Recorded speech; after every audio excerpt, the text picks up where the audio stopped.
ஒரு 2 நாட்களுக்கு முன்னாடி நம்ம இந்தியன் கவர்மெண்ட் வந்து ஒரு அனௌன்ஸ்மெண்ட் ஒன்று பண்ணியிருந்தாங்க. அந்த அனௌன்ஸ்மெண்ட்டில் என்ன சொல்லியிருந்தாங்கன்னா, ஃபாரின் இன்வெஸ்டர்ஸ் வெளிநாட்டில இருந்து நம்ம இந்தியாவுல பணம் முதலீடு செய்ற இன்வெஸ்டர்ஸ்க்கு டாக்ஸ் இல்ல அப்படின்ற மாரி சொல்லியிருந்தாங்க. எல்லா இன்வெஸ்ட்மெண்ட்ஸ்க்கும் கிடையாது. கவர்மெண்ட் செக்யூரிட்டீஸ்ல நீங்க இன்வெஸ்ட் செய்றீங்க அப்படின்னா, ஒரு ஃபாரின் இன்வெஸ்டரா இருந்து நீங்க இந்தியா நாடு அரசாங்கம் வழங்கும் கவர்மெண்ட் செக்யூரிட்டீஸ்ல நீங்க இன்வெஸ்ட் பண்றீங்க அப்படின்னா, நீங்க இன்வெஸ்ட் பண்ற பாண்ட்ல இருந்து கிடைக்கிற இன்ட்ரெஸ்ட்டுக்கு டாக்ஸ் கட்ட வேண்டாம் அப்படின்ற மாரி ஒரு மிக முக்கியமான அப்டேட் ஒண்ணு குடுத்திருந்தாங்க. ஒரு அரசாங்கம் டாக்ஸ் வேணான்னு சொல்ற அளவுக்கு இருக்குமா? அப்படி டாக்ஸ் வேணான்னு சொல்றாங்க அப்படின்னா, என்ன காரணங்கள் இருக்கலாம்? போன்ற பல்வேறு விஷயங்கள தான் நம்ப இந்த வீடியோல டீட்டெயில்டா பார்க்க போறோம். இந்த வீடியோக்குள்ள போறதுக்கு முன்னாடி நெறைய கேள்விகள நான் முன்வைக்கிறேன்.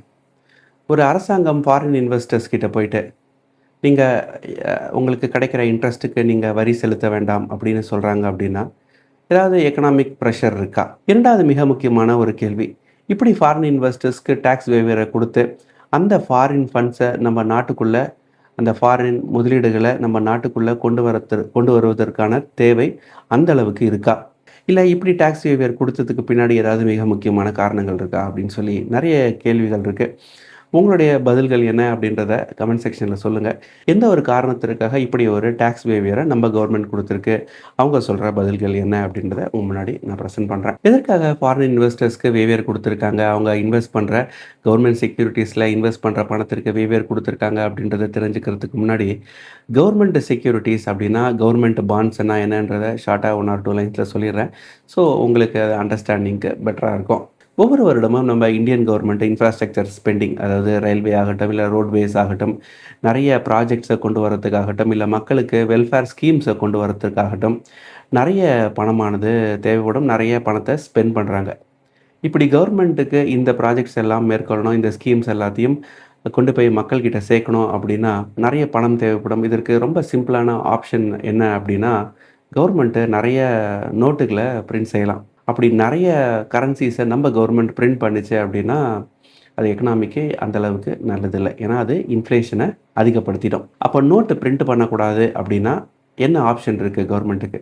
வெளிநாட்டு பேங்க், வேர்ல்டு பேங்க் மாரியான பேங்க் கிட்ட போய் நம்ம கவர்மெண்ட்ட கடன் வாங்கலாம். அப்படி இல்லையா, இன்ஸ்டிடியூஷன்ஸ் கிட்டயோ, மக்கள் கிட்டயோ போய் நீங்க எங்களுக்கு கடன் குடுங்க. நீங்க குடுக்குற பணத்துக்கு நாங்க வட்டியும் சேர்த்து ஒரு குறிப்பிட்ட டைமுக்கு அப்புறம் தந்துடுறோம் அப்படின்னு சொல்றது தான் இந்த கவர்மெண்ட் செக்யூரிட்டீஸ். எக்ஸாம்பிளுக்கு கனடால ஒரு பெரிய இன்ஸ்டிடியூஷன் கவர்மெண்ட் ஏஜென்சிஸ் இருக்கு அப்படின்னு வச்சுப்போம். நம்ம ஊர்ல எப்படி ஒரு எம்டிசி இருக்கோ, அது மாரி கனடால ஒரு அமைப்பு இருக்கு அப்படின்னு வச்சுப்போம். அந்த அமைப்பு வந்து அவங்க கிட்ட இருக்கிற பணத்த வந்து ஒரு நாட்ல முதலீடு செய்யணும். இந்தியா மாரியான நாடுகள்ல முதலீடு செய்யணும், ப்ராஜெக்ட்ஸ்ல முதலீடு செய்யணும் அப்படின்னா, அவங்க பிரைவேட் பிளேயர்ஸ் கிட்ட போறத விட டைரக்ட்டா கவர்மெண்ட் கிட்டயே போய் இந்த கவர்மெண்ட் செக்யூரிட்டீஸ்ல இன்வெஸ்ட் பண்ண ஆரம்பிப்பாங்க. இந்த கவர்மெண்ட் செக்யூரிட்டீஸ் உடைய டைம் ஃப்ரேம பொறுத்தவரையில 5 இயர்ஸ், 10 இயர்ஸ், 20 இயர்ஸ், ஏன் 30, 40 இயர்ஸ் அப்படின்ற மாரி கூட இருக்கும். இப்படி இவங்க செய்ற முதலீடுக்கு நம்ம இந்தியன் கவர்மெண்ட் இன் ரிட்டர்ன் என்ன பண்ணும் அப்படின்னா, அவங்களுக்கு வட்டிய குடுக்கும், இன்ட்ரெஸ்ட் குடுக்கும். எப்படி நம்ம பேங்க்ல போட்டா நம்மளுக்கு வட்டி கிடைக்குதோ, அதே மாதிரி இந்தியன் கவர்மெண்ட் கிட்ட அவங்க கடன் குடுக்குறாங்க. இந்தியன் கவர்மெண்ட்டுக்காக அவங்க கடன் குடுக்குறாங்க அப்படின்போது, நம்ம இந்தியன் கவர்மெண்ட் பணத்த குடுத்த அந்த என்டிட்டி, அதாவது அந்த ஃபாரின் இன்ஸ்டிடியூஷனுக்கு வட்டிய குடுக்கும். At present long term capital கெயின்ஸா இந்த ஃபாரின் இன்வெஸ்டர்ஸ்க்கு கிட்டத்தட்ட ஒரு 12.5%யும், ஷார்ட் டெர்ம் கேப்பிட்டல் கெயின்ஸா ஒரு 20%யுமே நம்ம கவர்மெண்ட் வந்து வசூலிச்சுட்டு இருந்தாங்க. அதாவது கிடைக்கிற இன்ட்ரெஸ்ட்ல ஒரு 20% வந்து நம்ம நாட்டிற்கு அவங்க டாக்ஸா பே பண்ணிட்டு தான் அந்த இன்ட்ரெஸ்ட்ட அவங்க நாட்டுக்கு எடுத்துட்டு போக முடியும் அப்படின்ற ஒரு சிச்சுவேஷன் இருந்தது. இப்படி நாட்டுக்கு வருமானம் கிடைக்குது அப்படின்னும்போது அது நல்ல விஷயம் தான். அதுவும் ஃபாரின் பிளேயர்ஸ் கிட்ட நம்ம கவர்மெண்ட் டாக்ஸ் பண்ணுது அப்படின்னா, அது கண்டிப்பா நல்ல ஒரு விஷயம் தான். ஏன்னா, நம்ம நாட்டு மக்கள் கிட்ட டாக்ஸ் போடாம ஃபாரின் பிளேயர்ஸ டாக்ஸ் பண்றது அப்படின்றது ஒரு வகையில நல்ல ஒரு விஷயமா தான் பார்க்கணும். இப்படிப்பட்ட வருமானத்த கவர்மெண்ட் விட்டு குடுக்குது அப்படின்னா, அதற்கு ஏதோ மிக முக்கியமான ஒரு காரணம் இருக்கணும். இதுல மிக முக்கியமான முதல் காரணம் அப்படின்னா, வெஸ்ட் ஏசியால நடக்கிற கிரைசிஸ் தான். ஈரானுக்கும் யுஎஸ்க்கும் இடையில, ஈரானுக்கும் இஸ்ரேலுக்கும் இடையே நடக்கிற போர்னால, பெட்ரோல் பிரைஸஸ் அப்படின்றது தொடர்ந்து ஏறிக்கிட்டே இருக்கு. இப்படி பெட்ரோல் பிரைஸஸ் தொடர்ந்து ஏறிட்டே இருக்கிற ஒரு காரணத்தினால, நம்ப பெட்ரோலுக்காக ஸ்பெண்ட் பண்ற அமௌண்ட் ஆனது நாளுக்கு நாள் அதிகரிச்சுட்டு இருக்கு. நம்ப வாங்குற பெட்ரோலுடைய குவான்டிட்டி என்னமோ அதிகரிக்கல, நம்ப ஸ்பெண்ட் பண்ற அமௌண்ட் அப்படின்றது அதிகரிச்சுட்டு இருக்கு.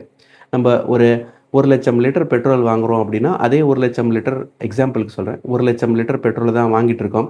இதற்கு முன்னாடி அத ஒரு 1000 கோடி குடுத்து வாங்குறோம் அப்படின்னா வாங்கிட்டு இருந்தோம் அப்படின்னா, அட் பிரசன்ட் அதையே இப்போ ஒரு ரூ. 1,200 கோடி, ரூ. 1,300 கோடி குடுத்து வாங்குற ஒரு சிச்சுவேஷனுக்கு நம்ம தள்ளப்பட்டிருக்கோம். இதற்கு மிக முக்கியமான காரணம் க்ரூட் பிரைஸஸ் தான். இப்படி க்ரூட் பிரைஸஸ் தொடர்ந்து அதிகரிச்சுட்டு இருக்கிற ஒரு காரணத்தினால நம்மளுடைய ஃபாரின் ரிசர்வ்ஸ் ஆனது தொடர்ந்து கரைஞ்சிக்கிட்டே இருக்குது. நம்ம நாட்டில் இருக்கிற ஃபாரின் டாலர்ஸோடைய ரிசர்வ்ஸ் தொடர்ந்து குறைஞ்சிக்கிட்டே இருக்குது. இது ஒரு பக்கம் இருக்கு. எஃப்ஐஐஸும் நம்ம இந்தியன் மார்க்கெட்ஸில் தொடர்ந்து செல்லிங் பண்ணிகிட்டு இருக்காங்க.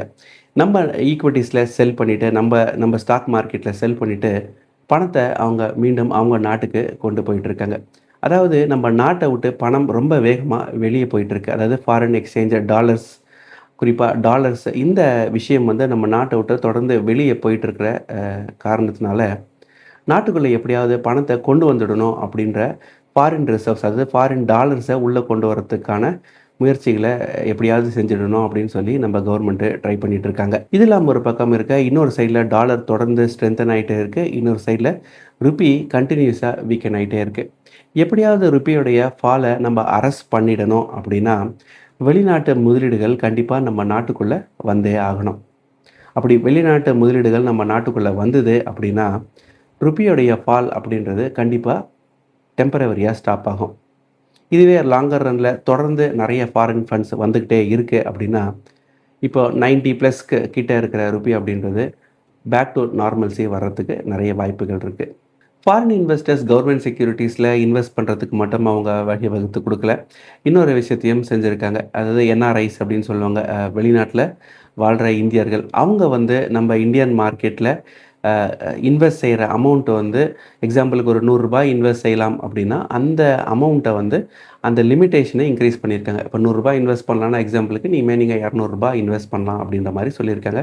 நிறைய ரூல்ஸ் அண்ட் ரெகுலேஷன்ஸ்லாம் இருக்கும். அதெல்லாம் எதுவும் இல்லாமல் டைரெக்டாக இந்தியன் ஈக்விட்டிஸில் என்ஆர்ஐஸ்னால் இன்வெஸ்ட் பண்ணுற மாதிரியான ஒரு விண்டோவையும் அவங்க ஓப்பன் பண்ணி விட்டுருக்காங்க. ஸோ இதன் வழியாகவும் ஸ்மால் ஸ்கேல் ட்ரேடர்ஸ், இல்லை நம்மள மாதிரி பொதுமக்கள் வந்து அவங்களுடைய பணத்தை வந்து நம்ம இந்தியன் மார்க்கெட்ஸில் இன்வெஸ்ட் பண்ணுறதுக்கு ஒரு ஆப்பர்ச்சுனிட்டியை ஏற்படுத்தி கொடுத்துருக்காங்க. கவர்மெண்ட்டோடைய இந்த மூணால் ஃபாரின் இன்வெஸ்ட்மெண்ட்ஸ் வரும் அப்படின்றதுல எந்த ஒரு டவுட்ஸும் கிடையாது. ஏன்னா ஒரு இடத்துல டேக்ஸ் இல்லை அப்படின்னும் போது கண்டிப்பாக அந்த இடத்த தேடி நிறைய பணமானது வரும். இதில் எந்த ஒரு சந்தேகமும் இல்லை.